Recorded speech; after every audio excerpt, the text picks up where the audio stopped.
आप सभी लोगों को नमस्कार। योगदान एक्सप्रेस के पॉडकास्ट चैनल में आज हमारे साथ नमन सेवा समिति बैतूल के संस्थापक श्री शिशिर कुमार जी जुड़े हैं। नमन सेवा समिति ग्रामीण क्षेत्रों में सेवा के अद्भुत कार्य कर रही है। आइए हम लोग उन्हीं से जानते हैं कि नमन सेवा समिति सेवा के क्या क्या कार्य कर रही है। सभी को नमस्कार। मैं शिशिर कुमार चौधरी नमन सेवा समिति से हूँ। नमन सेवा समिति भारतवर्ष के 4 राज्यों में कार्य कर रही है, जिसमें लगभग 50,000 परिवार जुड़े हैं। उन 50,000 परिवारों में 17,000 दिव्यांग लोग शामिल हैं।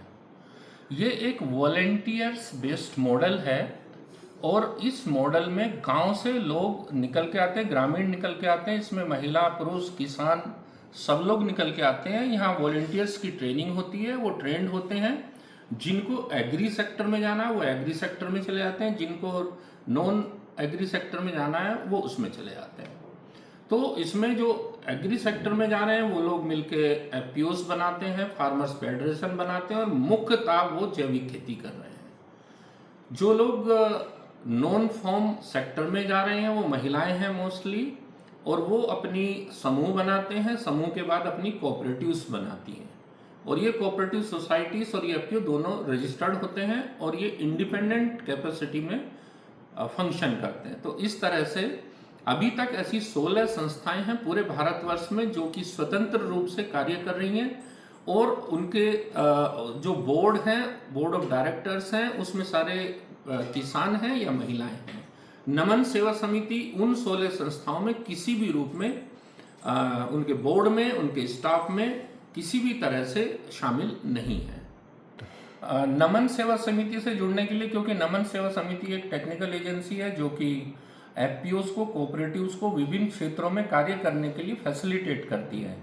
तो जो भी जुड़ना चाहे उस क्षेत्र में जो कोऑपरेटिव हैं उससे जुड़ सकते हैं, या जो फार्मर प्रोड्यूसर ऑर्गेनाइजेशंस हैं उनके साथ जुड़ सकते हैं।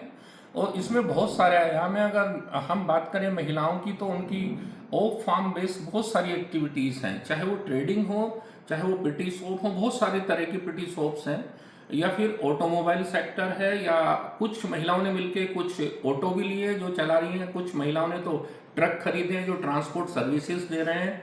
और जो एग्री क्रॉप्स हैं, जिस एग्री क्रॉप्स के लिए जो उनको ज़रूरत होती है उसके लिए लोन लेते हैं, और लोन लेके फिर उनकी ट्रेडिंग भी करते हैं वो लोग। ऐसे बहुत सारे व्यवसाय वो कर रहे हैं। फार्म बेस्ड की बात करें तो जो किसान हैं वो जैविक खेती कर रहे हैं और कलेक्टिवली उसकी प्रोक्योरमेंट, परचेजिंग कर रहे हैं, उसकी ग्रेडिंग कर रहे हैं, बोरों में पैक करके उसको सेल कर रहे हैं। बीज को भी वो सेंट्रलाइज परचेज करते हैं ताकि किसानों को थोड़े कम कीमत में मिल सकें, और खाद को भी वो सेंट्रलाइज परचेज करते हैं। इसी तरह से अगर पानी से के लिए कुछ मोटर पंप हैं या ये सारी चीज़ें हैं, अगर वो कलेक्टिव परचेज करते हैं तो कम कीमत में उनको मिल जाते हैं। तो इन सब चीज़ों से जुड़ने के लिए उन एफपीओ से या कोऑपरेटिव से जुड़ सकते हैं। धन्यवाद। शिशिर जी, आपका हार्दिक आभार। हमें पूर्ण विश्वास है कि आपसे प्रेरणा लेकर के और भी समाज सेवी अपने क्षेत्र का इसी तरह विकास करेंगे। धन्यवाद।